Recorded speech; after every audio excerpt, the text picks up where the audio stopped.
Hello learners, English grammar की series में आज आप फ्यूचर कॉन्टिन्यूअस टेंस को बहुत इजी वे में समझेंगे। फ्यूचर कॉन्टिन्यूअस टेंस के भी और दूसरे टेंस की तरह 3 फॉर्म हो सकते हैं, अफर्मेटिव, नेगेटिव और इंटरोगेटिव। आज हम सिर्फ नेगेटिव फॉर्म पर फोकस करेंगे, यानी कि जिसमें कुछ नहीं हो रहा होगा ये बातें की जाएंगी, क्योंकि फ्यूचर कॉन्टिन्यूअस टेंस ही ये बताता है कि भविष्य में कोई क्रिया हो रही होगी, लेकिन ये अफर्मेटिव फॉर्म में होगा। जब नहीं हो रही होगी कोई क्रिया, कोई एक्शन, तो नेगेटिव फॉर्म होगा, जिसको आज हम सीखने समझने जा रहे हैं। फ्यूचर कॉन्टिन्यूअस टेंस को ही फ्यूचर प्रोग्रेसिव टेंस या हिंदी में अपूर्ण भविष्य काल के नाम से भी जानते हैं। इस टेंस के सेंटेंसेस थोड़े से टिपिकल होते हैं, लेकिन आज इस फॉर्मेट के हेल्प से आप बहुत आराम से इसके सेंटेंसेस भी बना पाएंगे। तो फॉर्मेट ये कहता है कि सबसे पहले सब्जेक्ट लगाइए, यानी कि कौन कार्य कर रहा है, कर्ता। उसके बाद आप हमेशा विल और नॉट को कंटिन्यूएशन में ही जोड़कर लगा दीजिए, और उसके बाद बी, उसके बाद वर्ब का फर्स्ट फॉर्म, नॉर्मल फॉर्म या बेस फॉर्म आईएनजी के साथ लगाइए। वर्ब के इस बेसिक फॉर्म को आईएनजी के साथ हम प्रेजेंट पार्टिसिपल के नाम से भी जानते हैं।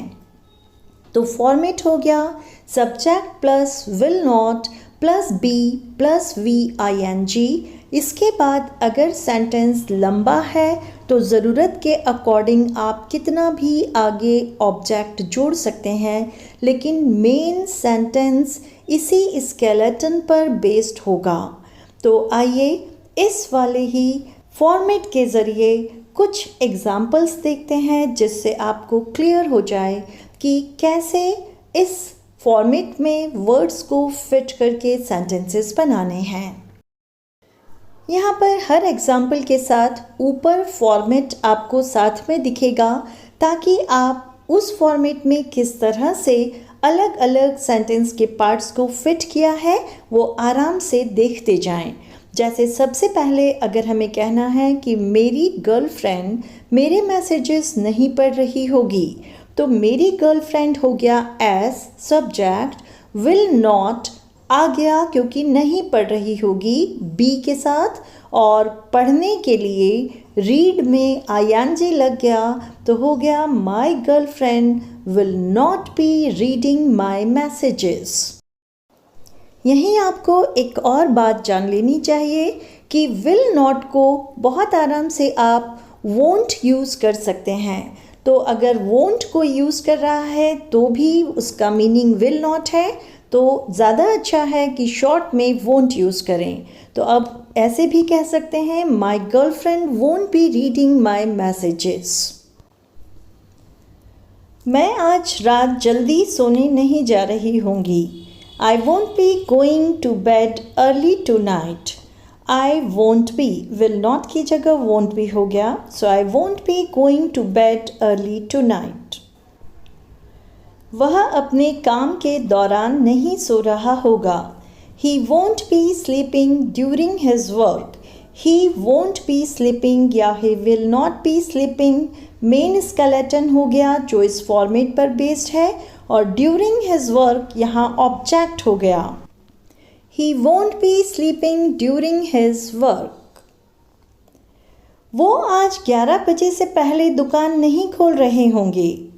They won't be opening the shop until 11 a.m. today.